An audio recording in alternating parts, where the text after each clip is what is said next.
ஆனா உங்களுக்கு ஒரு செய்தி சொல்லுவா, நீ மறைந்திருப்பதை கொஞ்சமும் விரும்பாத ஒரு கர்த்தர் பரலோகத்தில் இருக்கிறான். நீ கஷ்டப்படுவதை கொஞ்சம் ஆமேன் சொல்றவங்க சும்மா இருக்க மாட்டாங்க. ஆமேன் சொல்லுங்க பார்க்கலாம். உனக்கு நான் சொன்னது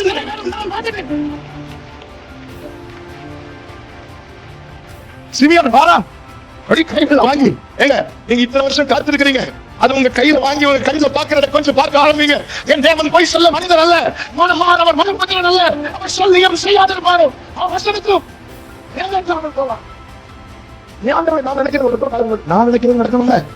நம்ம வெரி ஃபர்ஸ்ட் ஒரு பிளான் போட்டோம் தெரியுமா, அது பிளான் பி. நம்ம வெரி ஃபர்ஸ்ட் ஒரு பிளான் போட்டோம் தெரியுமா, அது பிளான் ஏ கிடையாது. பிளான் ஏ நம்ம அந்த கனவை தோன்றதுக்கு முன்னாடி கர்த்தர் போட்டு வைத்தது. நான் நினைக்கிற படியே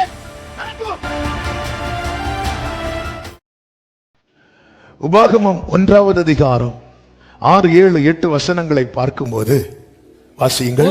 நம்முடைய தேவனாகிய கர்த்தர் நம்மோட சொன்னது என்னவென்றால், நீங்கள் இந்த மலை அருகே தங்கி இருந்தது போதும். நீங்கள் திரும்பி பிரயாணம் புறப்பட்டு எமோரியர் மலை நாட்டிற்கும் அதற்கு அடுத்த எல்லா சமனான வெளிகளிலும் குன்றுகளிலும் பள்ளத்தாக்குகளிலும் தென் திசையிலும் கடலோரத்திலும் இருக்கிற கானானியின் தேசத்துக்கும் லீபனோனுக்கும் ஐப்ராத்து நதி என்னும் பெரிய நதி வரைக்கும் போங்கள். இதோ இந்த தேசத்தை உங்களுக்கு முன்பாக வைத்தேன், நீங்கள் போய் கர்த்தர் உங்கள் பிதாக்களாகிய அப்படியே லாஸ்ட் வாசிங்க, ஆணையிட்டு கொடுத்த அந்த தேசத்தை சுதந்தரித்துக் கொள்ளுங்கள். லீபனோன் சுதந்தரிக்கும்படி கர்த்தர் வைத்தது. அப்படி என்றால் கர்த்தர் வைத்த சுதந்திரம், கர்த்தருடைய சுதந்திரம். பிரியமான கர்த்தருடைய பிள்ளைகளே, என்னையும் உங்களையும் கர்த்தர் தம்முடைய சுதந்திரமாய் தெரிந்தெடுத்திருக்கிறார். சத்தம் ஆமீன் சொல்லுங்க. நம்ம ஆராதனை முடிவுல அந்த ரட்சிப்பு கடைசி வரை காக்கப்படணும்னு ஜெபம் பண்ணோமே, இதுதான் சுதந்திரம், இதுதான் சுதந்திரம். ஹல்லேலூயா. நீரல்லால் எங்களுக்கு பரலோகில் ஆமே, நீரெல்லாம்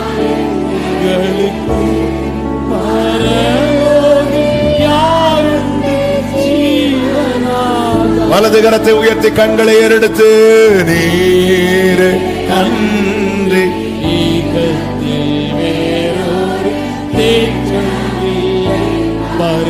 ரிமம் லோத்தம் அமரேஷ தனரே, நீரை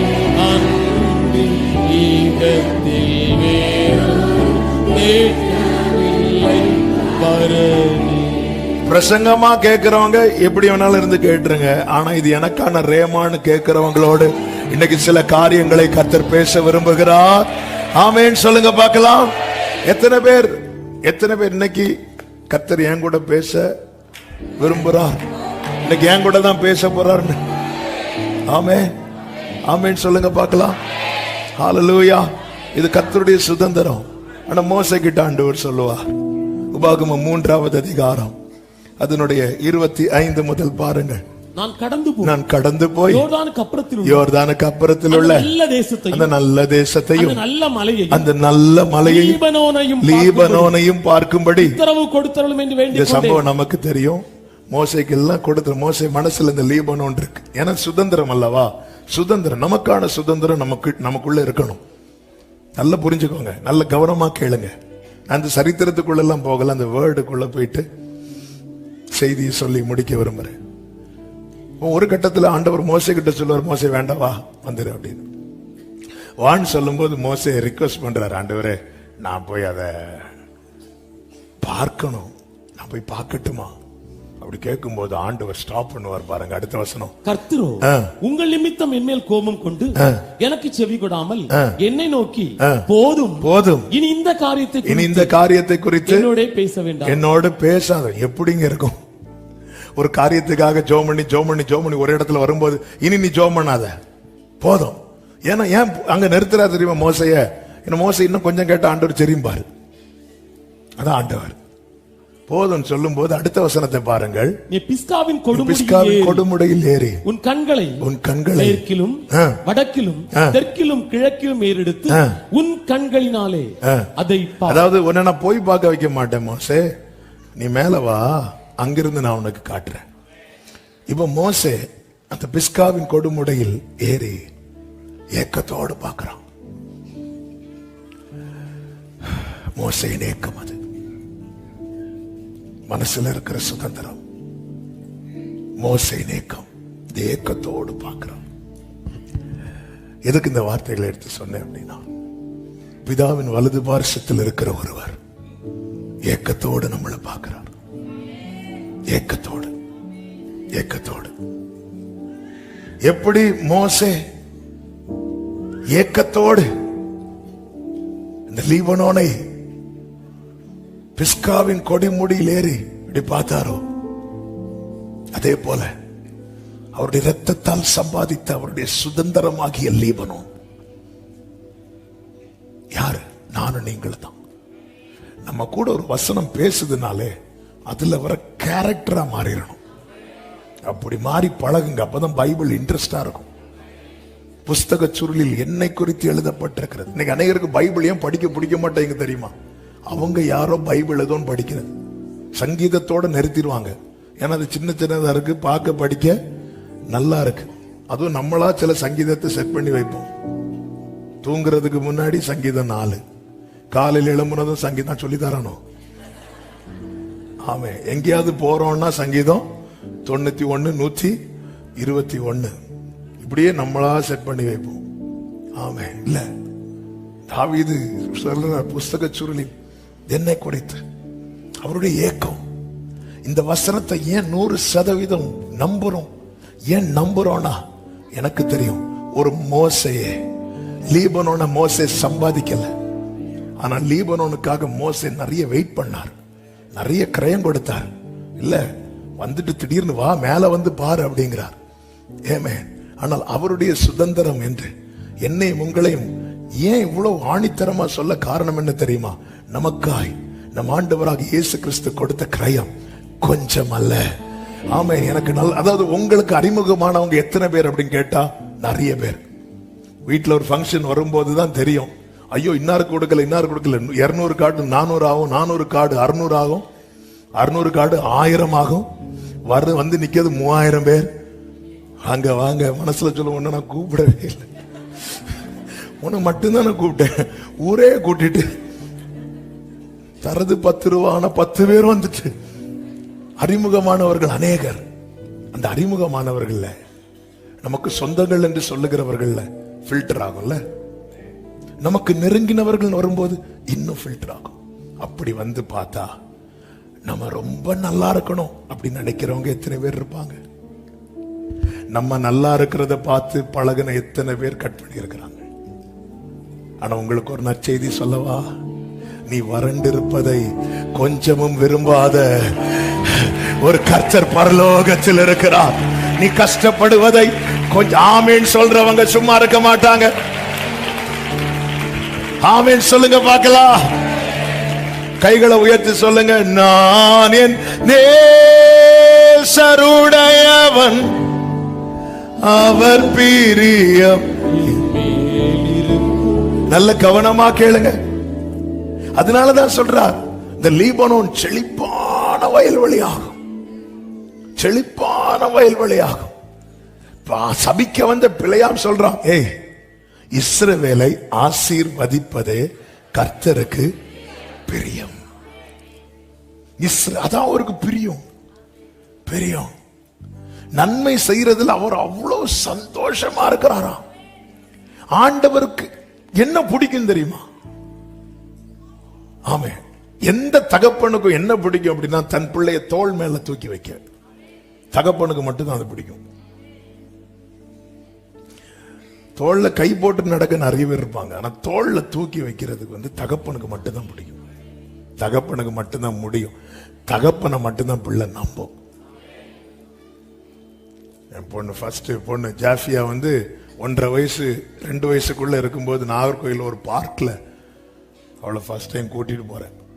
கூட்டிட்டு போய் அதுல ஸ்லைடு இருக்குல்ல, அதுல அப்படி தூக்கி மேல வச்சுட்டு கையெடுத்துட்டேன். சர்ன்னு சரிக்கு வாரா. ஃபர்ஸ்ட் டைம்னால அவ பயந்துட்டா. பயந்து நான் அப்படி கை வச்சு தூக்கிட்டேன். 2வது வாட்டி வச்சேன், தூக்கிட்டேன். இப்போ அவளுக்கு அந்த பயம் போயிட்டு இப்போ அவளுக்கு அது திரும்ப திரும்ப டாடி அகைன் அகைன் அகைன். ஏன்னா அவளுக்கு இப்ப என்ன நம்பிக்கை தெரியுமா? மேல இருந்து வந்து கீழே லேண்ட் ஆகுறதுக்குள்ள அப்ப தூக்கிடுவாங்க. ஆமா, அப்படி 2-3 வாட்டி பண்ணிட்டு இருக்கும் போது ஆண்டவர் என்கிட்ட பேச ஆரம்பித்தார். உன் பிள்ளைக்கு உன் மேல இருக்கிற நம்பிக்கை உனக்கு என் மேல இருக்கான்னு கேட்டார். நான் சில இடத்துல இருந்து ஒன்ன விட்டா விடுங்க, ஆவன் சில இடத்துல பழக்க வைக்கிறதுக்கு ஆண்டவர் அப்படிதான் பண்ணுவார். அந்த இடத்துல வரும்போது அந்த கை இல்ல, ஃபர்ஸ்ட் அட்டெம்ப்ட்ல நான் மட்டும் தவற விட்டுருந்தேன்னு வைங்களேன், அடுத்து அப்பாடா அப்பாடான்னு சொன்னாலும் அப்பாடான்னு சொல்லிட்டு போயிடுவாப்ல. அப்ப அந்த பிள்ளைகளுக்கு நம்பிக்கை வந்து அந்த தகப்பன் இடத்துல தோளுக்கு மேல பிள்ளைய தூக்கி ஃபேனை தொட வைப்போம்ல, சிலதெல்லாம் தொட வைப்போம் தெரியுமா? அது பிள்ளை தொட்டு பாக்குறதுல அந்த பிள்ளைக்கு முகத்துல இருக்கிற சந்தோஷத்தை விட தூக்குற தகப்பன் அந்த சந்தோஷத்தை பார்த்து அந்த தகப்பனுக்கு அவ்வளவு மகிழ்ச்சி. எதுக்கு இதை சொல்றேன் தெரியுமா? உன் வேதனைகளை அறிந்திருக்கிறார். என்று முகம் வாடியா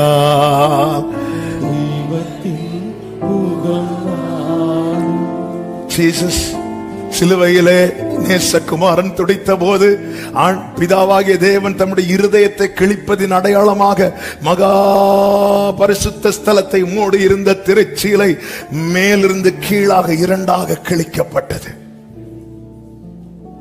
தூதர்கள்லாம் கெத்செமனே தோட்டத்தை கவர் பண்ணி நிக்கிறாங்க. ஹல்லேலூயா. ஏக்கம், அவருடைய ஏக்கம், இயேசுவின் ஏக்கம் என்ன தெரியுமா? நம்முடைய ஏக்கம் இயேசு இப்படி மாறிடணும். இயேசுவின் ஏக்கம் யாருன்னா நாம, நம்முடைய ஏக்கம் இயேசுவா மாறணும். இப்படி ஒரு மாற்றம் சபைக்கு வருவதாக சத்தமா ஆமென் சொல்லுங்க பார்க்கலாம். லீபனோன் கொஞ்ச காலத்துல லீபனோன் செழிப்பான வயல்வெளியா மாறணும்னா இப்போ லீபனோனுடைய கண்டிஷன் என்ன?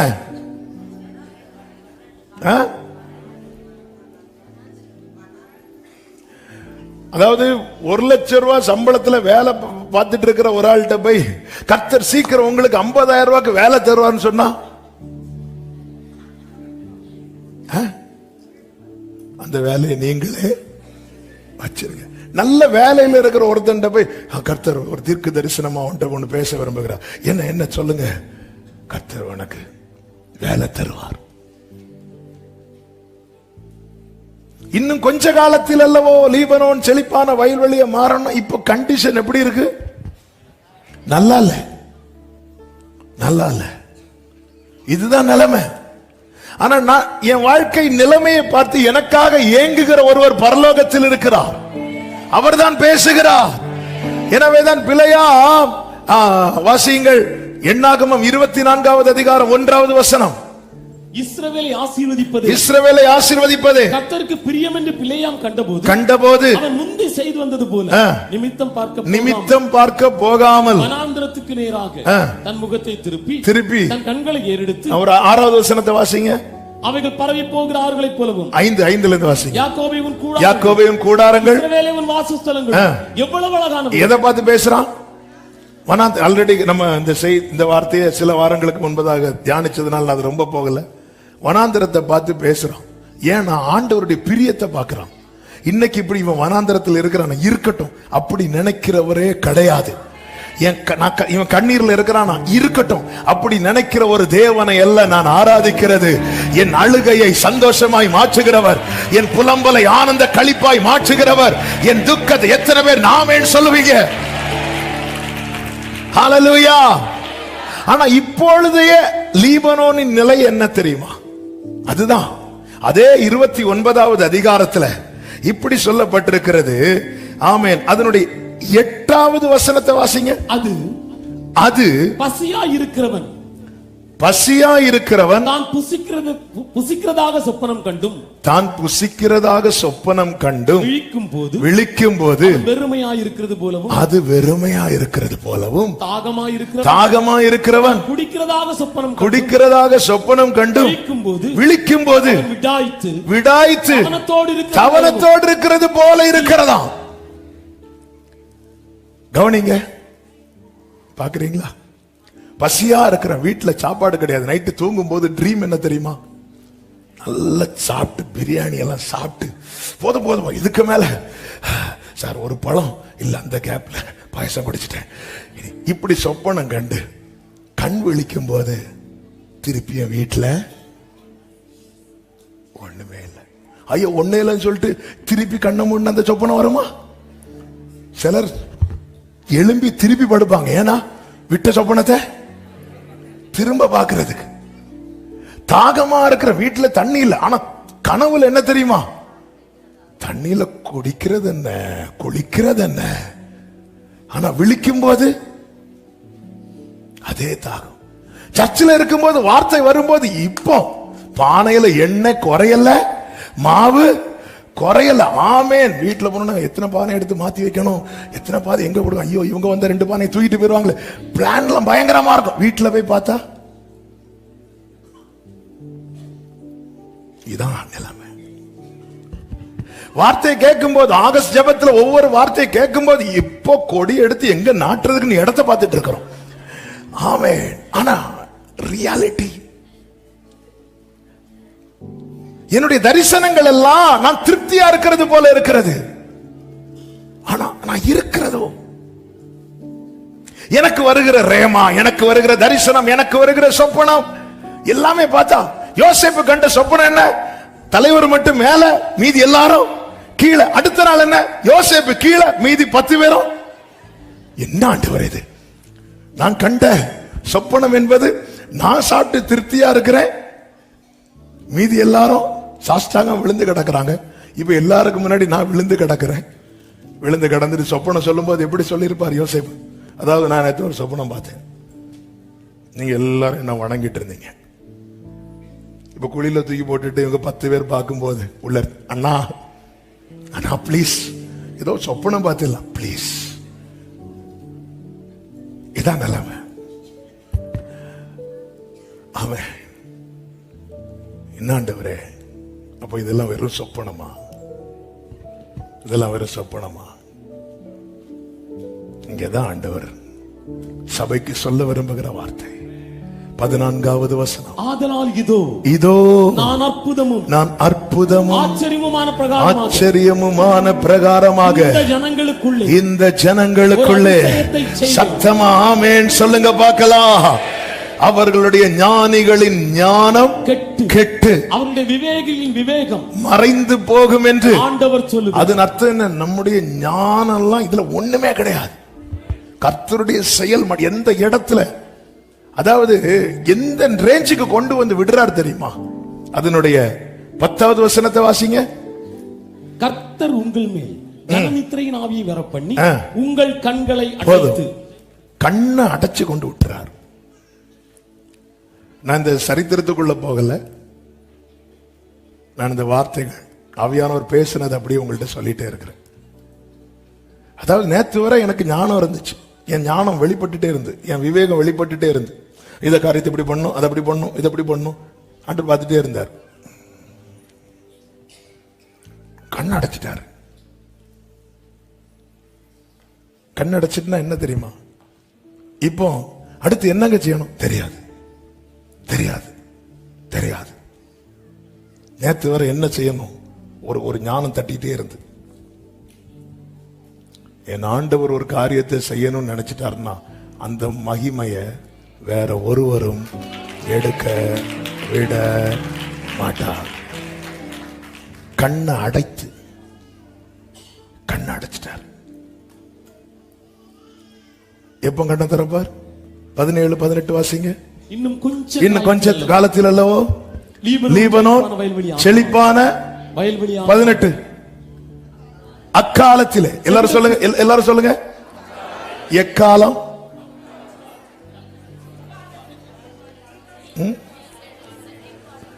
அந்நிய பாஷை பேசக்கூடாது இப்போ. எக்காலம், அக்காலம் எப்போ வரும்? கொஞ்ச காலத்துல. ஆமென் சொல்லுங்க. அக்காலத்திலே செவிடர் புஸ்தகத்தின் வசனங்களை கேட்பார்கள். அடுத்த வார்த்தை, குருடரின் கண்கள் இருளுக்கும் அந்தகாரத்துக்கும் நீங்களாகி சத்தம் ஆமென் சொல்லுங்க பார்க்கலாம். அதன் அர்த்தம் அவர் செய்து முடிக்கிறது வரைக்கும் எனக்கு உனக்கு என்ன தெரியாது, தெரியாது. நம்ம ஞானம்லாம் இருக்குல்ல, அது கெட்டு போக பண்ணிடுவார். ஆண்டவரே நான் ரொம்ப யோசித்தேன். ஆண்டவரே நீ ரொம்ப யோசிக்க கூடாது. நான் உன்னை அழைக்கப்பட்ட அழைப்பை பார், ஞானிகளை வெட்கப்படுத்தும்படி பாய்த்து. இது நீ ஏன் மறக்கிற? ஒரு இடத்துல, அதாவது சில இடத்துல நமக்கு முன்னாடி ஞானிகள் வெட்கப்படும் போது நம்ம என்ன நினைச்சிட்டு இருக்கோம் தெரியுமா? அவங்கள விட ரொம்ப ஞானி நினைச்சிட்டு இருக்கோம். இல்ல, நம்ம ஞானி நினைச்சா நம்மளை வெட்கப்படுத்த இன்னொரு பைத்தியத்தை கொண்டு வருவார். யாரையோ வெட்கப்படுத்த நம்மளை கொண்டு வந்தது போல. ஆமென், ஹல்லேலூயா. கழுதைக்கு பின்னாக நடந்த சவுலை கொண்டு வந்தார். சவுல் கொஞ்சம் நிமிர்ந்ததும் ஆட்டுக்கு பின்னாடி நடந்த தாவீதை கொண்டு வரார். அப்படிதான் தேவனுடைய செயல். அப்படிதான் இன்னொரு ராஜா இன்னொரு இடத்துல அப்படி இல்லை, கழுதைக்கு பின்னாடி நடந்து சரி ஆட்டுக்கு பின்னாடி நடந்தவனை தூக்கும். இப்படிதான் வெட்கப்படுத்துவார் ஆண்டவர். மகா ரூபவதியான வஸ்திய தள்ளி ரூபவதியான ரூத், சாரி எஸ்தர், ரூபவதி. வஸ்தியை குறித்து எப்படி சொல்லப்பட்டிருக்கிறது? மகா ரூபவதி. எஸ்தர் யாரு? ரூபவதி. அவ்வளவுதான். அதை விட வேற அழகான யாரும் இல்ல. அதனால ராஜா எல்லாம் கூப்பிட்டு வர முடியாது. நம்மளை விட்ட வேற யாரு இல்ல. கீழான ஆளதான் கூப்பிட்டு வருவார். அவர் சின்னவனை 1000 ஆக்குனார்னா சிறியவனை பலத்த ஜாதி ஆக்குவார். அதனாலதான் ஆண்டவருக்கு முன்னாடி சைலண்ட் ஆயிரணும். ஞானிகளுடைய ஞானம் கெட்டு நம்ம நினைக்கிறது கிடையாது. 99 வயதுல ஆபிரகாம் சொல்லுகிறான், 99 வயதானவனுக்கு பிள்ளை பிறக்குமோ? அதன் அர்த்தம் என்ன? கர்த்தருடைய வார்த்தையை தன்னுடைய பலத்தோடு ஒப்பிட்டு பார்க்கிறான். இல்லை, 90 வயதான சாராளுக்கு, சாராளின் கற்பம் செத்ததல்லவா, பிள்ளை பிறக்குமா? எப்பவுமே வார்த்தையை நம்மோடு ஒப்பிட்டு, அதாவது நான் பார்க்கிற சொப்பனம் என்ன? நல்லா சாப்பிட்டு திருப்தியா இருக்கிறது. என்னுடைய இப்ப நான் இருக்கிற நிலைமை என்ன? சாப்பாடே இல்லை. எதுக்கு இத ஆண்டவர் காட்டி தராரு தெரியுமா? தேவன் நமக்கு செய்வேன் என்று சொன்ன வார்த்தைக்கும் இப்பொழுது நாம் இருக்கிற சூழ்நிலைக்கும் சம்பந்தமே இருக்காது. சம்பந்தமே இருக்காது. இதை நீ நம்பணும். எனக்கு ஏன் நம்ப முடியல? எனக்கு சில ஞானம் வந்து டிஸ்டர்ப் பண்ணுது. ஆண்டவர் பார்த்தாரு, கண்ணை கட்டிரு, இவன் கண்ணை அடைச்சிரு. உன் ஞானம் எது வரைக்கும் போகும்? நீ அது வரைக்கும் போ. ஆபிரகாமே எது வரைக்கும் நீ போவ? 99 வயது போ. அதுக்கப்புறம் நீயே சொல்லுவ சரீரம் செத்தது, அங்க நான் செய்வேன். உன் அறிவு எதுவரை வேலை செய்யட்டும். என் நினைவுகள் அல்ல உங்கள் நினைவுகள், என் வழிகள் அல்ல உங்கள் வழிகள். பூமிக்கு வானம் எவ்வளவு உயரமோ அப்படியே உங்களை குறித்த என் நினைவுகளும். ஆமே, நம்ம நினைக்கிறது கிடையாது. நம்ம இங்க இருந்து ஆமேன்னு சொல்லிட்டு வீட்டுக்கு போகும். வானையில எண்ணெய் குறையாது, மாவு குறையாதுன்னு சொல்லிட்டு போகும்போது, ஆமே இப்படி போகும்போது பிள்ளை வந்து அம்மாட்ட, அம்மா அப்ப நம்ம வீட்டுல ஒரு குறையும் வராது இல்லாம, சும்மா இரு. அவர் அப்படிதான் சொல்லுவார், நீ வீட்டுக்கு அது எப்படி குறையாம இருக்கும்? எடுக்க எடுக்க இந்த அறிவு இருக்குல்ல, இது கெட்டு போகுமா? நிறைய இடத்துல அதான் ஆண்டவர் நம்புவதற்கு ஏதுவல்ல. ஆமென். ஒரு குறிப்பிட்ட கிராமத்தை குறித்து ஒரு செய்தி படித்தேன். கொரோனா நாட்களிலே பயமே இல்லாம அந்த பட்டணத்தார் வாழ்ந்தார்கள். அங்க ஒரு மரணம் இல்லை, ஒரு பயம் கிடையாது. அவ்வளவு, அதாவது வேர்ல்டே ஸ்தம்பித்து பயந்து தங்களை அடைத்துக் கொண்டு மறைவிடங்களில் ஒளித்திருக்கிறது போல ஒளித்துக் கொண்டு பக்கத்து ரூமில் இருக்கிற ஒய்ஃபை போன் பண்ணி கூப்பிட்டு, ஹலோ எப்படி இருக்க? நான் இப்ப ரொம்ப நல்லா இருக்கேன், நீ அப்படியே இருந்து அப்படி சொல்ற அளவுக்கு எல்லாம் தள்ளி தள்ளி இருக்கிற இடத்துல ஒரு குறிப்பிட்ட கிராமம், ஒரு மலைப்பகுதியில் இருக்கிற ஒரு கிராமத்துல ஒரு ஆளுக்கு ஒரு பாதிப்பு இல்லை, சந்தோஷமா இருந்தாங்க. அப்போ அதை விசாரிக்க ஒரு ரிப்போர்ட்டர் போய் கேட்கும் போதுதான் செய்தி அறிந்தார். என்னவென்றால் அங்க ஒரு வீட்டிலையும் டிவி கிடையாது. இப்படி கொரோனா பாதிக்கப்பட்ட போது நீங்க என்ன செஞ்சீங்க? கொரோனாவா அப்படின்னா அவங்களுக்கு அப்படி ஒரு நியூஸே தெரியாது. இந்த விஷயத்தில் அவங்க பேதையா இருந்தாங்க, நல்லா இருந்தாங்க, ஒருவருக்கு ஒருவர் சந்தோஷமா இருந்தாங்க. சில அறிவு நம்மளை ரொம்ப கெடுக்குது. ஐயோ எனக்கு 60 வயசு ஆகுது, ஐயோ எனக்கு 60 வயசு ஆகல, எனக்கு ஐயோ எனக்கு இப்படி ஆகுது. இனி இந்த இடத்துல தான், அதாவது அந்த ஞானிகளின் ஞானம் சிலதை கெடுறதுக்காக வெயிட் பண்ணிட்டு இருக்கிறாங்க. நம்ம கெட்டா என்ன செய்வோம்? ஒரு பொருள் கெட்டுட்டு என்ன செய்வோம்? அதாவது நான் நினைக்கிறது ஒர்க் அவுட் ஆகல, அது ஒர்க் அவுட் ஆக கூடாதுங்கிறதுக்காக என் கண்ணை கட்டுறார். ஏன் ஆண்டவரே, நான் நினைக்கிறது ஒர்க் அவுட் ஆக மாட்டேன், நான் நினைக்கிறது நடக்கணும்ல. நம்ம வெரி ஃபர்ஸ்ட் ஒரு பிளான் போடுறோம் தெரியுமா, அது பிளான் பி. நம்ம வெரி ஃபர்ஸ்ட் ஒரு பிளான் போடுறோம் தெரியுமா, அது பிளான் ஏ கிடையாது. பிளான் ஏ நம்ம இந்த கருவை தோன்றதுக்கு முன்னாடியே கர்த்தர் போட்டு வைத்தது. நான் நினைத்திருக்கிறபடியே நடக்கும். பேதுருவை 4 அடுக்கு பாதுகாப்புக்குள்ள வச்சு அடைச்சு வச்சாச்சு. சில ஸ்திரீகள் சேர்ந்து இருந்து ஜெபம் பண்றாங்க. என்ன விசுவாசம் அவர்களுடைய விசுவாசம்! ஆமென். அது 1-2 அடுக்கு இல்ல, 4 அடுக்கு. ஏன்னா யாக்கோபை கொன்னாச்சு. ஜெபம் பண்ணிட்டு இருக்கிறாங்க, கர்த்தர் தூதனை அனுப்புறார். ஆமே, நம்ம ஒரு இடத்துல இருந்து ஜெபம் பண்ணா எங்க யார் அனுப்பணுமோ கர்த்தர் அனுப்புவார். அந்த தேவன் இன்றும் ஜீவன் உள்ளவராய் இருக்கிறார். தூதன் போய் பேதுருக்கு விழாவில் ஒரு குத்து. சிலர் அப்படிதான் எழுப்ப முடியும், லேஸ்ல எல்லாம் எழும்ப மாட்டாங்க. ஒரே குத்துன்னு துள்ளி எழும்பியாச்சு. அப்படி அவர் கனவு மாதிரி வராரு. பரவாயில்ல, அவர் என்ன நினைச்சு பாரு, நாளைக்கு கழுத்தை வெட்ட போறாங்க, நம்மளை எங்க ஆண்டவர் கூட்டிட்டு போறாரு? இதோ வருகிறேன் ஆண்டவரே, இதோ வருகிறேன். சிலர் பாக்குற சொப்பனெல்லாம் அப்படி எழும்பி போறது மாதிரி, இன்னும் வந்துட்டேன் ஆண்டவரே, வந்துட்டேன் ஆண்டவரே. அப்படி போயிட்டு இருக்கும்போது வெளியே வந்துதான் நம்மளுக்கு அப்படி இருக்கும்போது நேரம் ஓடி போறார். அங்க என்ன நடக்கு? வீட்டுக்குள்ள ஜெபம் நடக்கு. இவர் போய் கதவை தட்டுறாரு. தட்டும்போது ஒரு ஸ்திரீ ஓடி வரா. அவ பேர் என்ன தெரியுமா? ரோதை. ஓடி வந்து, யாரு? நான் தான் பாஸ்டர் பீட்டர் வந்திருக்கிறேன். இவ சந்தோஷத்துல கதவை திறக்காம உள்ள வர. அதாவது இன்னொரு லாக்கு கூட போட்டுட்டு நேரம் வந்து அங்க லீடர்கிட்ட சொல்றாங்க, சிஸ்டர் சிஸ்டர் சிஸ்டர், இப்படி நம்ம ஜெபம் பண்ணோம்ல, பேதுரு வந்திருக்காங்க. நீ சும்மா இருப்பியா? பேதுருவாவது என்ன ஒரு விசுவாசம்! அப்ப நினைவு சொல்லுது இது நடக்காது. ஆனா ஜெபம் பண்ணிட்டு இருக்கிறோம் நிறைய காரியத்துக்கு. நம்ம நினைவு இதெல்லாம் எங்க நடக்குது? நீ இங்க இருந்து ஜெபம் பண்ணுவியா, அவர் அங்க கொடியேத்துவாராம். இதெல்லாம் நம்ம நினைவு நிறைய சொல்லுது, நிறைய சொல்லுது. ஆண்டவர் சொல்லு, இதெல்லாம் கெட்டு போகும் பாரு. நீயே ஒன்னு பைத்தியமா ஃபீல் பண்ணுவ. அப்படி ஒரு செயலை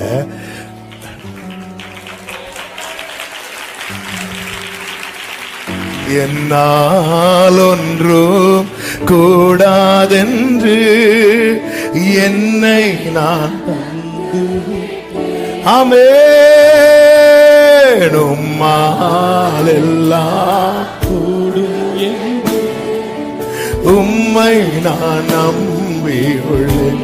எல் ஷடாய், எல் ஷடாய்,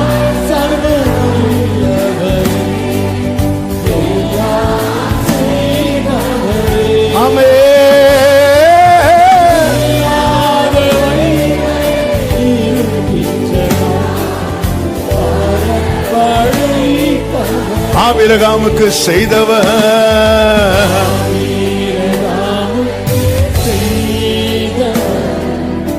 எனக்கும்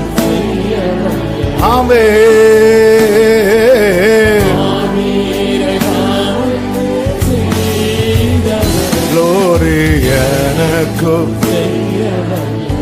அற்புதமும் ஆச்சரியமுமான பிரகாரமாக ஒரு அதிசயத்தை செய்வேன். அற்புதமும் ஆச்சரியமும், அதாவது தேவனுடைய செயல்கள் எல்லாமே அப்படிதான், எல்லாமே அப்படிதான். இது எப்படி சாத்தியமாகும்? இது எப்படி நடக்கும்?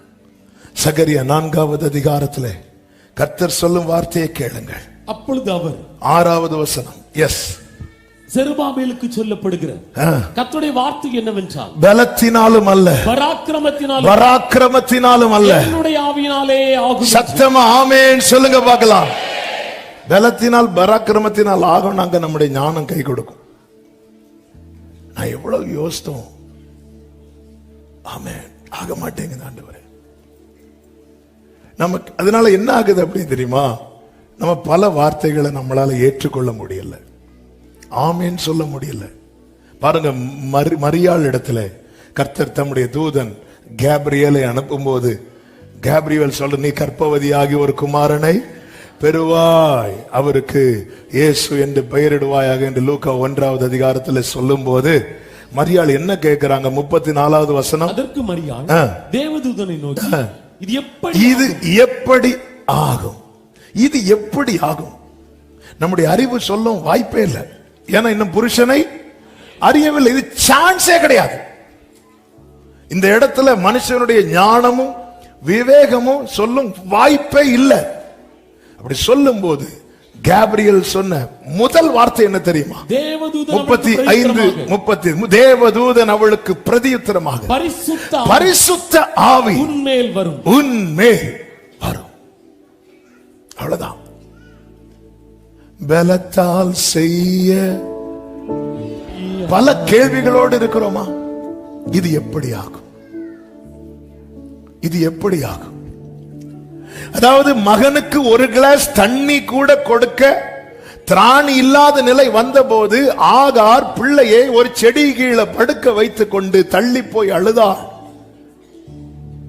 கர்த்தர் அவள் கண்களை திறந்து ஊற்றை காண்பித்துக் கொடுக்கிறார்.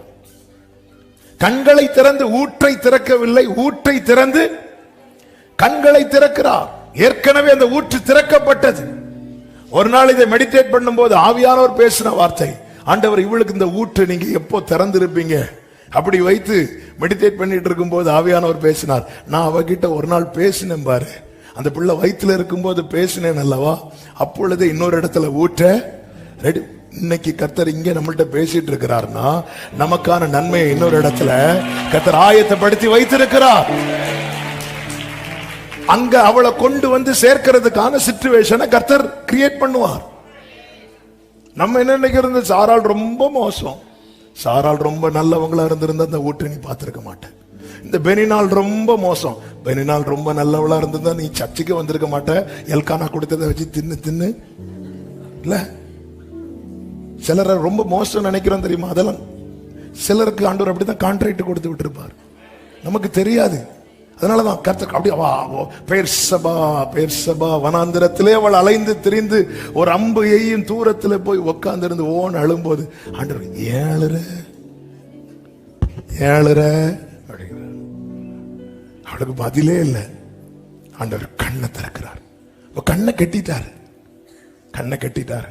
அடுத்து என்னன்னு தெரியலையா, அப்படி ஒரு நிலைமை கொண்டு வந்துட்டாரு அவங்கள. இன்னும் கொஞ்ச காலம் என் வாழ்க்கையில கர்த்தர் ஒன்றை செய்ய போகிறது கொஞ்ச காலம் பக்கத்துல வந்துட்டு என்பதின் அடையாளத்துல ஒன்று என்ன தெரியுமா? என் கண்ணை கட்டுறது. ஆமே ஹல்லேலூயா. நான் எவ்வளவோ யோசித்து பார்த்தேன், வரல. எப்படி வரும்? யோசித்து பார்த்து வந்ததெல்லாம் தானே இவ்வளவு வாங்கி வச்சிட்டு இருக்கிறோம். ஒன்னு தெரியல ஆண்டவரே. உலர்ந்த எலும்புகள் நிறைந்த பள்ளத்தாக்கு நடுவில் எசேக்கியேலை கொண்டு போய் நிறுத்தி இந்த எலும்புகள் உயிரடையுமா? கர்த்தாவே நான் நிலையற்றவன், என் கால்களை ஸ்திரமாக்கு. எனக்கு தெரியல.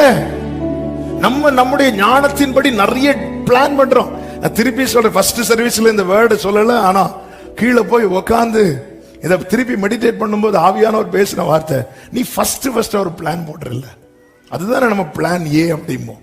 அது ஒர்க் அவுட் ஆகலைன்னா அடுத்து பிளான் பி, பிளான் சி, அப்படி போயிட்டே இருக்கும் இல்ல. ஆண்டவர் சொல்ல, நீ ஃபர்ஸ்ட் போட்ட பிளான் இருக்குல்ல, அது பிளான் ஏ கிடையாது, நான் போட்டிருக்கிற ஒண்ணு. என் ஆண்டவர் எவ்வளவு நல்லவர், நான் நினைத்திருக்கிறபடியே நடக்கும். அதனாலதான் நம்ம பிளான்லாம் ஒர்க் அவுட் ஆகலைன்னா புரிஞ்சுக்கோங்க, அது கூட மேட்ச் ஆகல. ஆமே. பரலோகத்துல ஆல்ரெடி ஒரு பிளான் சாங்ஷன் ஆகி இருக்கு.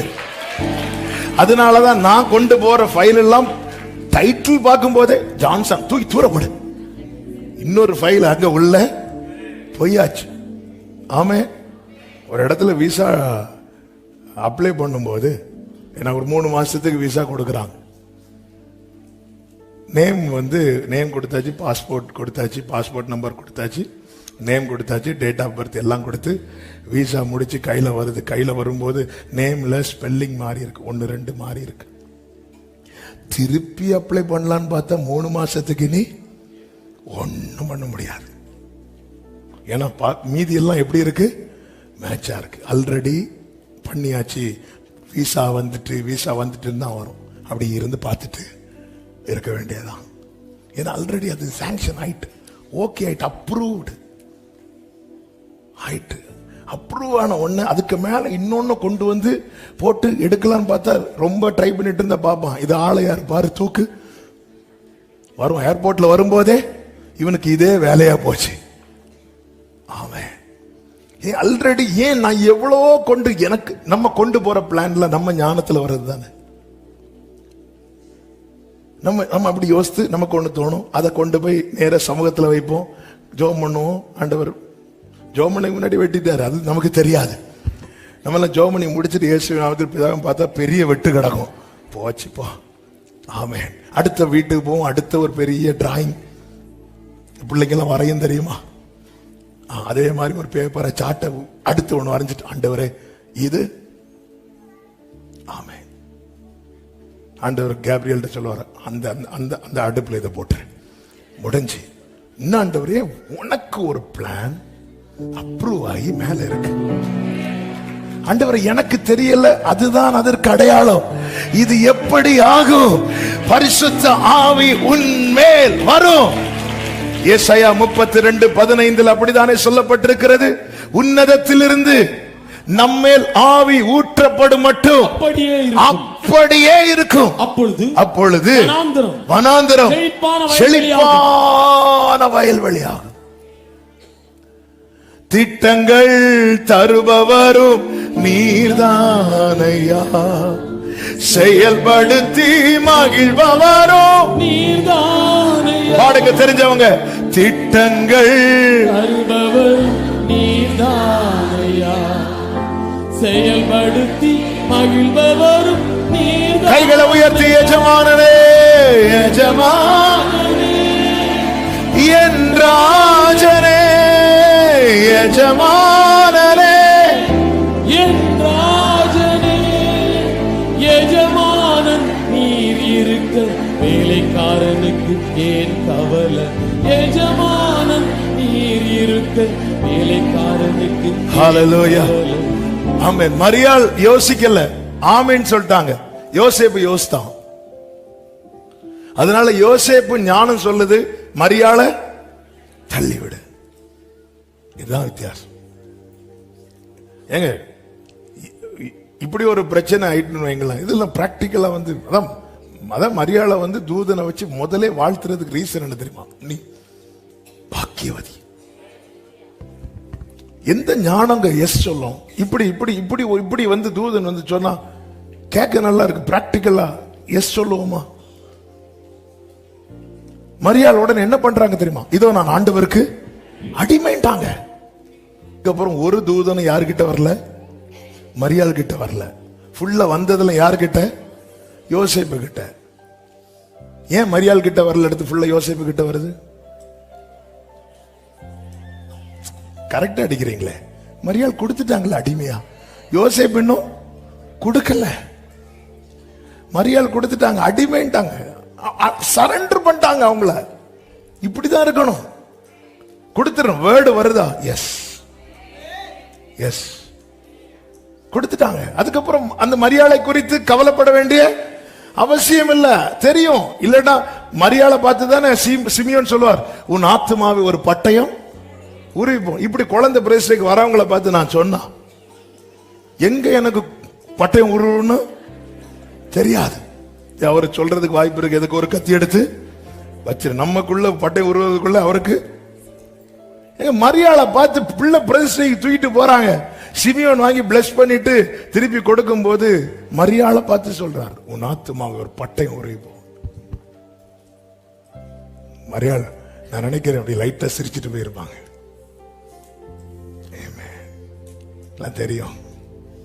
சிலுவையில இயேசுவை அறையும் போது மரியாள் நிக்கிறாங்க பக்கத்துல. எந்த தாய்க்குங்க நிக்க முடியும்? எந்த அளவுக்கு வேர்டு நிறைவேற, வார்த்தை நிறைவேற. அதாவது இயேசுவை மற்ற எல்லாருக்கும் 3.5 வருஷம் தான் தெரியும், மரியாளுக்கு 33 வருஷம் தெரியும். அப்படி இருந்து 3.5 வருஷம் தெரிஞ்சவங்க ஒரு வீட்டுல ஜெபம் பண்ண போகும்போது அந்த கூட்டத்துல ஒரு ஆளா, தலைவியா இல்ல, ஒரு ஆளா அந்த 120 பேர்ல ஒரு ஓரத்துல போய் இந்த அம்மா உட்கார்ந்து இருக்கிறாங்கன்னா, நான் ஆண்டவருக்கு அடிமை என்கிற வார்த்தை சாதாரண வார்த்தை கிடையாது. நம்ம சும்மா அடிமை நான் ஆண்டவர் சும்மா சொல்லிடலாம், இதெல்லாம் சாதாரண வார்த்தை கிடையாதுங்க. ஏன்? வார்த்தை இருக்கு. இது நிறைவேற்ற வேண்டிய பலன் உன்னதத்திலிருந்து வரும். உன்னதமானவருடைய நிழல் என்மேல் நிழலிடும். எத்தனை பேர் ஆமென் சொல்லுவீங்க? வசனம் வருதா? எஸ், ஆமென். இது எப்படி சாத்தியமாகும்? பலத்தால் அல்ல, பராக்கிரமம் அல்ல, இது தேவனுடைய ஆவியினாலே ஆகும். எனவேதான் கர்த்தர் இந்த நாளிலே சபைக்கு பார்த்து சொல்லுகிறார், கொஞ்ச காலத்தில் அல்லவோ, இன்னும் கொஞ்ச காலம். ஆமென் சொல்லுங்க பார்க்கலாம். ஒரு 5 காரியத்தை வேகமா சொல்லி நான் ஜெபிக்கிறேன். எக்ஸ்பிளைன் பண்ண டைம் இல்ல. 1, இந்த கொஞ்ச காலத்தை எப்படி நம்புறதுக்கு அப்படி கேட்கிறவர்களுக்கு அப்படி கேள்வி எழும்புகிறதுனால ஒரு 5 காரியம். 1, காலங்களையும் சமயங்களையும் நிர்ணயித்தவர் கர்த்தர். சத்தம் ஆமென் சொல்லிடணும். ஆமென். காலங்களையும் சமயங்களையும். ஆதியாகமம் 1:14 வேகமா வாசிங்க. பின்பு தேவன் பகலுக்கும் இரவுக்கும் வித்தியாசம் உண்டாகத்தக்கதாக வானம் என்கிற ஆகாய விரிவிலே இடர்கள் உண்டாக கிடவது. அவைகள் அடையாளங்களுக்காகவும். ரொம்ப வேகமா ஓடுறீங்க. அவைகள் அடையாளங்களுக்காகவும் காலங்களையும் நாட்களையும் வருஷங்களையும் குறிக்கிறதற்காகவும் இருக்க கிடவது என்றார். அவ்வளவுதான். ஆண்டவர் தான் செட் பண்றார். காலங்களையும் நாட்களையும் வருஷங்களையும் குறிக்கிறதற்காகவும் இருக்க கடவது. நம்முடைய லைஃப்ல எல்லாத்தையும் செட் பண்ணி வச்சிருக்கிறார். அதாவது சவுல் சாமுவேலை தேடி வர்றதுக்கு ஒரு நாளைக்கு முன்னாடி சவுல்ட்ட ஆண்டவர் சொல்லுகிற வார்த்தை, சாமுவேல்ட்ட 1 சாமுவேல் 9:15-16 16வது வசனம், நாளை இந்நேரத்துக்கு பென்யமீன் நாட்டானாகிய ஒரு மனுஷனை உன்னிடத்திற்கு அனுப்பு. அது யாரு? சவுல். இந்த சம்பவம் நமக்கு நன்றாய் தெரியும். இதே போல இன்னொரு சம்பவம் வேதத்தில் சொல்லப்பட்டிருக்கிறது. நல்ல கவனிங்க. கொர்நேலிய வீட்டுக்கு பேதுரு அனுப்பணும். அதற்கு கர்த்தர் என்ன செய்தார் தெரியுமா? கொர்நேலியிட்டையும் பேசுறார், பேதுருட்டையும் பேசுறார். 2 பேர்ட்டையும் பேசி 2 பேரையும் சந்திக்க வைக்கிறார். இதுவும் அற்புதம் தான். ஆனா அதை விட பெரிய அற்புதம் என்ன தெரியுமா? இங்க கர்த்தர் சாமுவேல்ட்ட சொல்றார், நாளைக்கு இந்த நேரத்துக்கு ஒருத்தர் நான் அனுப்புவேன் சொல்லிட்டு கர்த்தர் சவுலை எப்படி அனுப்புறார் தெரியுமா? கழுதை ஆல்ரெடி காணாம போயிட்டு, தகப்பனுடைய கழுதை சவுல் தேடிட்டு இருக்கிறார். தேடும் போது கழுதை கிடைக்கல. சவுல் கூட இருக்கிற வேலைக்காரர்கள்ட்ட சொல்றாங்க. இப்போ சவுல் ஒரு பிளான் பண்றாரு பாருங்க. என்ன பிளான் பண்றாருன்னா, கழுதையை கவலை விட்டுட்டு இப்போ தகப்பன் நம்மை குறித்து கவலைப்படுவார், நம்ம வீட்டுக்கு போவோம். சவுல் ஒரு பிளான் பண்றார். அப்ப கூட இருக்கிற வேலைக்காரன் சொல்றான், இல்ல இங்க ஒரு தீர்க்கதரிசி இருக்கிறார், அவர்கிட்ட போவோம். அந்த பிளான் அங்க பாதிக்கப்படுது. அடுத்து சவுல் சொல்றாரு, இங்க பாருபா, தீர்க்கதரிசிகள் வெறுமையா போக கூடாது, ஏதாவது காணிக்க கொண்டு போனோம், என் கையில காணிக்க இல்ல. அடுத்த தடை வருது. உடனே வேலைக்காரன் சொல்றான், இல்ல என் கையில இவ்வளவு காசு இருக்கு, இதை வச்சு கொடுத்துடலாம் அப்படின்னு. சில நேரத்தில் நம்ம கூட இருக்கிற ஆட்களை வச்சே தடுப்பாங்க தெரியுமா? ஏன்னா ஆண்டவர் செட் பண்ணிட்டார் நாளை இந்நேரத்துக்கு. அப்போ சவுல் இங்க டிசைட் பண்றது, சவுல் பேசுறது வேலைக்காரன். சவுல் சொல்றது வேலைக்காரன் கேட்கணும், இதுதான் நியமம். ஆனா வேலைக்காரன் பேசுறான் நாளைக்கு இந்நேரத்துக்கு. நிறைய காரியங்கள் நம்முடைய வாழ்க்கையில் தடை பண்ணப்படுகிறது. அதனாலதான் நல்ல ஆலோசனைகள் யார் சொன்னாலும் காது கொடுக்கணும். மீன் வாயில கூட வெள்ளி பணத்தை வச்சிருப்பார். நாங்களும் எலியா சொன்னாதான் கேட்போம், எலிசா சொன்னாலாம் கேட்க மாட்டேன். அவன் யாரு? எலியாவின் கைக்கு தண்ணீர் வார்த்தவன். வர காக்காவெல்லாம் விரட்டிடாதீங்க, அது வாயில தான் அப்போ இருக்கு. அதுக்குன்னு காக்கா வான்லாம் கூப்பிட்டுறாதீங்க. சிலர் அதையும் கூப்பிடுவாங்கல்ல. நல்ல ஆலோசனை. ஆனா யார் வாயில கர்த்தர் அந்த வெள்ளி பணத்தை வச்சிருப்பாருன்னு தெரியாது. அதனாலதான் ஆலோசனை விரும்பணும்னு பைபிள்ல இருக்கு. ஆலோசனை விரும்பணும். ஏற்றுக்கொள்ளது ரெண்டாவது. அது தேவ சமூகத்துல வைத்து இது ஏற்புடையதா, நம்முடைய ஸ்பிரிட்ல இது கனெக்ட் ஆகுதா, ஸ்பிரிட்ல கனெக்ட் ஆகுதான்னு ரொம்ப பார்க்கணும். மாம்சீகமா நமக்கு நிறைய நல்லதுன்னு தோணும். நாளைக்கு என்ன அவர் டிசைட் பண்றார். சொல்றார் நேரா, நீ போப்பா. ஒருத்தன் குடத்துல தண்ணி எடுத்துட்டு போவான். பொதுவா ஸ்திரீகள் தான் தண்ணி எடுத்துட்டு போவாங்க. ஒருவேளை அன்னைக்கு வீட்டுல சண்டை வந்திருக்கலாம். உங்களுக்கு வேணா நீங்க தண்ணி எடுத்து வாங்க. எல்லாம் தற்செயல் கிடையாது. இவரு போறாரு, தண்ணி எடுத்துட்டு போறாரு. அவன் பின்னாடி போ, அந்த வீட்டுல தான் நான் இன்னைக்கு பஸ்கா ஆஸ்கரிக்க போறேன். இவன் அன்னைக்கு தண்ணி எடுக்கலன்னா சண்டை வரும் வீட்டுல. குடத்தை தூக்கிட்டு போவாரு. நம்ம பார்த்ததெல்லாம் சமாரியா ஸ்திரீ தான் குடத்தை தூக்கிட்டு. இங்க பார்த்தா ஒரு புருஷன் குடத்துல தண்ணி எடுத்துட்டு வரார். சில காரியங்கள் நம்முடைய வாழ்க்கையில் நடக்கிறது. உன் மேல காட்ஸ் பிளான் இருக்குன்னா உன் வாழ்க்கையில நடக்கிறது ஒன்றும் தற்செயல் கிடையாது. தேவன் நிர்ணயித்தது. காலத்தையும் சமயத்தையும் நிர்ணயிக்கிறவர், 2 காலங்களையும் சமயங்களையும் மாற்றுகிறவர். தானியேல் 2:21 சொல்லப்பட்டிருக்கிறது. அவர் காலங்களையும் சமயங்களையும். அவ்வளவுதான். எசேக்கியேலுக்கு டைம் முடிய போகுது. எசேக்கியேல் ஓன்னு அழுறார். கிளாக்க பின்னாடி ஓட வைக்கிறார். கிளாக்கு பின்னாடி ஓடுவாங்க. கிளாக்னா அந்த டைம், நேரம் முன்னாடி தான் போயிட்டு இருக்கும். வேர்ல்டு கிளாக்கோட கண்ட்ரோலரே அவர்தான். சூரியன் மறைய போகுது. யோசுவாக்கு யுத்தம் முடியல. ஆண்டவர்ட்ட பேசுறார். ஆண்டவர் என்ன பண்ண? அந்த சூரியனை நிக்க சொல்ல, அது நிக்கும். காலங்களையும் சமயங்களையும் மாற்றுகிறவர். 3வது, நம் காலங்கள் கர்த்தருடைய கரத்தில் இருக்கிறது. சத்தமா ஆமென் சொல்லுங்க பார்க்கலாம். சங்கீதம் 31:15, நம் காலங்கள் கர்த்தருடைய கையில். பவுல் கையில ஒரு பாம்பு கடிச்சு. அப்போஸ்தலர் 28 பாம்பு கடிச்சதும் ஜனங்கள் என்ன சொல்லுவாங்கன்னா, இவன் தான் எல்லாத்தையும் காரணம். பாம்பு கடிச்சிட்டு சரி என்ன செய்யணும், அந்த விஷத்தை எடுப்போமா, அப்படியெல்லாம் யாருக்கும் யோசனை வராது. யோசனை வரதெல்லாம் எப்படி தெரியுமா? இவன் ஏதாவது பண்ணிருப்பான். அடுத்து அவங்க இப்படி எல்லாரும் சுத்தி நின்று பார்த்துட்டு இருக்கிறாங்க. எதுக்கு பார்த்துட்டு இருக்கிறாங்க தெரியுமா?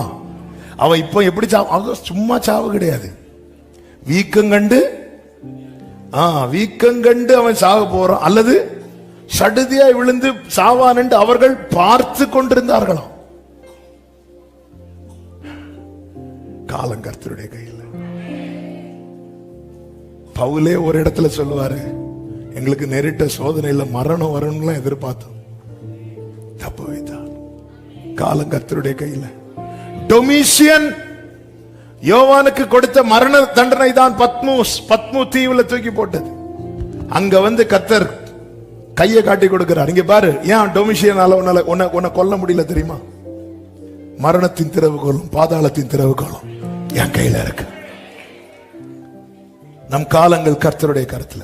4, அவர் ஏற்ற காலத்திலே தீவிரமாய் நடப்பிப்பார். சத்தமா ஆமென் சொல்லுங்க.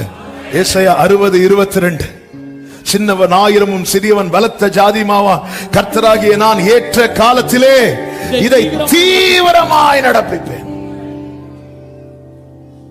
குறித்திடும் வேளை உயர்த்திடுவார், கிறிஸ்துவின் கரத்தில் அடங்கி. அதாவது ஒரு பிள்ளை வயிற்றுல இருந்தா பிள்ளை பிறக்கிறதுக்கு டாக்டர்ஸ் ஒரு டேட் கொடுப்பாங்க தெரியுமா? நம்ம ஊர்ல மேக்சிமம் அதுக்கு மாறிதான் பிறக்கும். ஆமென். பிள்ளை எப்போ பிறக்கும்? தேவன் கொடுத்த டேட்ல. நான் மியான்மர் போகும்போது ஒரு சாட்சி கேட்டேன். எனக்கு அவங்க புத்திர பாக்கி இல்லாம இருந்தாங்க. அவங்க நம்ம ஆன்லைன் பாக்குறவங்க பார்த்து அவங்க வந்து என்ன பண்ணாங்கன்னா, ஜோமணி ஆண்டவர் வந்து கற்பந்தரிக்க வைத்தார். கற்பந்தரிக்க வச்சு நேர போயாச்சு. அதுக்கப்புறம் பார்த்துட்டு இருக்கிறாங்க. அப்போ வந்து செய்தி வேளையில ஏதோ ஜூலை 7 அப்படி ஏதோ ஒரு வேர்டு வந்து வாயில வந்துட்டு அவங்க அதை ரேமாவை பிடிக்கிறாங்க. பிடிச்சி வச்சுட்டு அப்போ ஜூலை 7 தான் எனக்கு டெலிவரி அப்படின்னு சொல்லிட்டு அவங்க அதை வச்சு. அதான் சொல்றேன்ல, நம்ம அறிவுக்கு இடம் கொடுக்க வார்த்தை மேல என்ன வராது? நம்பிக்கை வராது. நேரா போய் செக் பண்ணும்போது டாக்டர்ஸ் சொல்றாங்க, ஜூலை 2ஆம் தேதி உங்களுக்கு டேட்டு. மேக்சிமம் அதுக்கு முன்னாடி தான் இருக்கும், 2ஓ 3ஓ டேட் அது தாண்டாது அப்படின்னு டாக்டர் சொல்றாங்க. இவங்க இல்ல ஜூலை 7. யாரு சொன்னா? இது அவங்கள்ட்ட சொல்ல முடியுமா? எங்கள்கிட்ட கர்த்தர் சொன்னார். அது இப்படி நாகர்கோயில் ஒருத்தர் சொன்னார், சொல்ல முடியுமா? இப்படி ஜூலை 7 அது இல்ல. கரெக்டா ஜூலை டாக்டர் கொடுத்த டேட் ஜூலை 1ஆம் தேதி ஆகுது. 2 3ஆம் தேதிக்கு முந்தின நாள் வரும்போது பெயின் வர ஆரம்பிச்சிட்டு நேர பெயின் வந்துட்டுனாலே ஹாஸ்பிட்டல் தூக்கிட்டு போயிடுவாங்க. ஹாஸ்பிட்டல கொண்டு போயாச்சு. கொண்டு போயிருக்கிறான். டாக்டர் இப்படி சிரிக்கிறாராம். வா, எந்த டாக்டர் சொன்னார்? ஜூலை 7. வா வந்து உக்கார். நேரா இருந்தாச்சு. பெயினாகி வெயிட் பண்ணி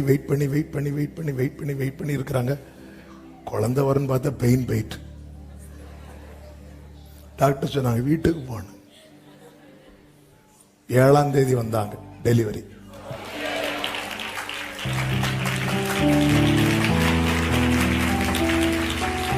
ஆமென். கர்த்தர் எவ்வளவு நல்லவர். ஹல்லேலூயா. அதுக்காக டேட்டு கேட்க யாரும் வந்துடாதீங்க. இது எனக்கே தெரியல நான் சொல்றது. ஆனா அந்த வேர்டு அவங்க வந்து என்ன பண்ணிட்டாங்கன்னா, அவங்க எப்படி நம்புறாங்க பாருங்க. இப்படிதான் வசனத்தை நம்பணும். ஆண்டவர் என்கிட்ட சொல்லிட்டாரு, ஆண்டவர் அதை ஆனர் பண்ணாரு. பாத்தீங்களா? கரெக்டா அந்த டேட்ல டாக்டர்ஸ் ஆச்சரியப்பட்டாங்க. கர்த்தருக்கு மாத்திரம் மகிமை. ஏற்ற காலம் கர்த்தர் குறித்திருக்கிறார். அதனாலதான் வேதம் சொல்லுகிறது, ஏற்ற காலத்தில் அவர் உங்களை உயர்த்தும்படிக்கு அவருடைய பலத்த கைக்குள்ளே அடங்கியிருங்கள். 5ஆவதாக, காலம் சமீபிக்கிறதை அறிந்து கொள்ளுங்கள். என்ன அதன் அர்த்தம்? 99 வயதுல ஆபிரகாம் சொல்றாரு, என் முன்னாடி நடந்து கொண்டு உத்தமனாயிரு. சீஷர்கள்ட்ட ஆண்டவர் சொல்றாரு, எருசலேமை விட்டு பிதா கொடுக்கிற வாக்குத்தத்தத்தை பெறும் வரைக்கும் நீ எங்கேயும் போயிடாத. அதன் அர்த்தம் என்ன? காலம் பக்கத்துல வந்துட்டு உன் வாழ்க்கையில சொல்ல வேண்டியதை சொன்னதெல்லாம் நிறைவேறதுக்கு நீ அங்க எங்கேயும் போயிடாத. என் சமூகத்துல நீ இருக்கணும், என் பார்வையில நீ இருக்கணும். அதுதான் என் கைக்குள்ள நீ அடங்கி இருக்கணும். எனக்கு நேற்று இதை மெடிடேட் பண்ணும்போது எனக்கு அப்படி யூதாஸை பார்த்து எனக்கு ஒண்ணு கேட்கணும்னு தோணுச்சு. யூதாஸே 3.5 வருஷம் கூட இருந்தால, யூதாஸே ஒரு 2 மாசம் வெயிட் பண்ண கூடாதா? இல்ல, இயேசு மரித்து 3 நாள் கழித்து எழுந்து அவர் போகிறார். 3ஆவது நாள் உயிரோடு எழும்புகிறார். அடுத்து ஒரு 40 நாள் சீஷர்களோடு சஞ்சரிக்கிறார். அவர் எடுத்துக்கொள்ளப்பட்டு அடுத்து ஒரு 10 நாள் கழிச்சு ஹோலி ஸ்பிரிட் வரார். அதுக்கப்புறம் லைஃபே சேஞ்ச் ஆயிட்டு. அதுக்கப்புறம் வேற லெவல் அது. இதெல்லாம் யூதாஸ் நாண்டு கொண்டு செத்தான் அல்லவா? அவன் செத்து 2 மாசத்துக்குள்ள நடக்கு. 2 மாசத்துக்குள்ள டோட்டலா சேஞ்ச் ஆகுது. டோட்டலா சூழ்நிலை மாறுது, லைஃப் ஸ்டைல் மாறுது. கதவை அடைச்சிட்டு இருக்கிறவன் இப்ப வெளியே வந்து ஹீரோ மாதிரி நிக்கிறான்.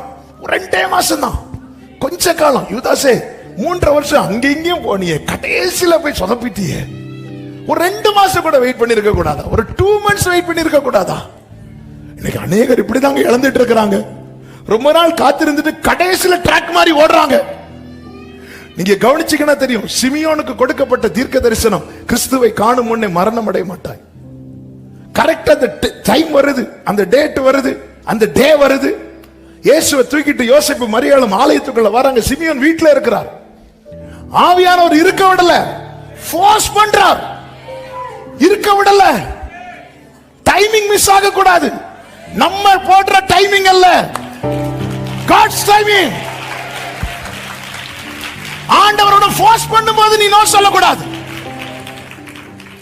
அப்பதான் நான் இப்பதான் வந்தேன், 30 நாள் ஜெபம் முடிச்சிட்டு வீட்டுல இருக்கிறேன் பார்த்தா ஆவியானவரை சேர பிடிச்சு இழுத்துட்டார். என்ன ஆண்டவர் இது? சர்ச்சில் போன சர்ச்சிலும் சேர பிடிச்சு இழுக்கிறாங்க. இங்க வந்தா ஓடு ஓடு. ஆவியின் ஏவுதலினால், அப்படிதான் இருக்கு பைபிள்ல. ஏவரார் இருக்காதடா, போடா போ, சர்ச்சுக்கு போ, உனக்கு நான் சொன்னது நிறைவேறும் நாள் வந்துட்டு.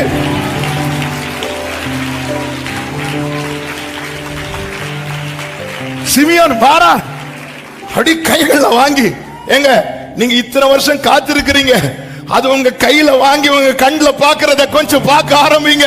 என் தேவன் பொய் சொல்ல மனிதர் அல்ல, மனமார் அவர் மனுபுத்திரன் அல்ல. அவர் சொல்லியும் செய்யாதிருப்பாரோ, அவர் வசனத்தும் நிறைவேற்றாமல் போவாரோ. சமூகத்தில் இருக்கணும், பார்வையில் இருக்கணும், பிரசனத்தை விட்டு விலகிடக்கூடாது. அதனாலதான் தாவீது சொல்ற, தீங்கு நாளில் என்னை கூடாரத்தில் மறைத்து அவர் உள்ளே வச்சிருக்க, இருப்பா எங்கேயும் போயிடாத, உட்கார்ந்து டைம் வரும். எலியாவே போய் ஒளித்துக்கொள், நான் சொல்ற இடத்துல தான் இருக்கணும், என் பார்வையிலே இருக்கணும், பார்வையிலே இருக்கணும், பார்வையிலே இருக்கணும். வேலை வரும், வேலை வரும். ஆகாது என்று தள்ளினக்கல் அத்தனை கண்கள் காண அது தலைக்கல் ஆகும். இது கர்த்தராலே ஆகும். இது நம்முடைய கண்களுக்கு ஆமென் சொல்லுங்க பார்க்கலாம். அன்று நம்மை பாட வைப்பா. இது கர்த்தர் உண்டு பண்ணின நாள், இதிலே களிகூர்ந்து மகிழ கடவோம். இன்னும் கொஞ்ச காலத்தில் அல்லவோ லீபனோன் செழிப்பான வயல்வெளி. எல்லாரும் கண்களை மூடி. ஆண்டவரே, இதுவரை என்ன பிடிச்சு நிக்க வச்சுட்டீங்கப்பா. கடைசியில நான் ஓடிடக்கூடாது, கடைசியில ஓடிடக்கூடாது. நீங்க போதும் ஏசப்பா, உங்க சமூகம். ஒரு விஷயம், உங்க வலது கரத்தை உயர்த்தி இடது கரத்தை இருதயத்தில் வச்சு, ஆண்டவரே, நான் கேட்ட வார்த்தைக்கும் நான் இருக்கிற நிலைமைக்கும் சம்பந்தமே இல்லைன்னு உங்களுக்கு தெரியும். நான் பார்க்கிற தரிசனம் எல்லாம் சாப்பிடுறது மாதிரி பார்க்கிறேன். ஆனா வீட்டுல அடுத்த வேலை நினைக்கும் போது நெஞ்செல்லாம் வலிக்குது.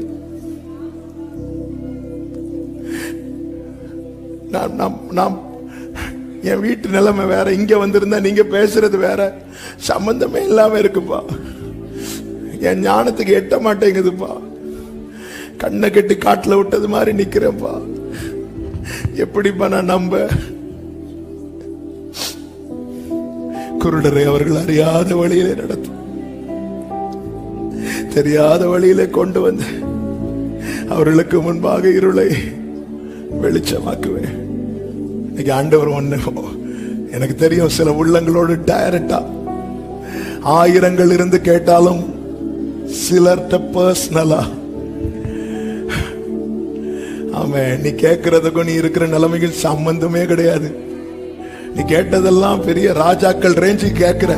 ஆனா வீட்லயோ அடுத்த வேளை நினைக்கும் போதே, அதான் ஆண்டவர் சொல்றார், இதோ அற்புதமும் ஆச்சரியமுமான பிரகாரமாக ஒரு அதிசயத்தை செய்வேன். ஆண்டவரை, என் பலத்துல முடியாதுப்பா, உன் பலத்துல முடியாது, ஆனா என் நாவியினாலேயே. தகப்பனே, கொஞ்ச காலம் இதுவரை காத்திருக்க வைத்தீங்க, இதுவரை உங்க சமூகத்துல தரித்திருக்க வச்சீங்க. இந்த கொஞ்ச காலம் காத்திருந்து அப்ப நீர் ஆயத்தம் பண்ணினதை சுதந்திரிக்க எனக்கு கிருபை தாரும் என்று வலது கரத்தை உயர்த்தி அப்படியே கேட்கலாமா? கிருபை தாங்கப்பா, கிருபை தாங்கப்பா, கிருபை தந்து நடத்துவீராக. Yes Lord. நல்ல தகப்பனே, நன்றி. அப்படியே உடைய பிள்ளைகள் இந்த வார்த்தையை சொல்லி வாழ்த்தி ஆசீர்வதிக்கிறேன். இன்னும் கொஞ்ச காலத்தில் அல்லவோ லீபனோன் செழிப்பான வயல் வழியாய் மாறும். அப்படியே மாற்றும், சாட்சியாய் நிறுத்தும், உடைய நாமத்தை மகிமைப்படுத்தும். இயேசுவின் நாமத்தில் பிதாவே, ஆமென்.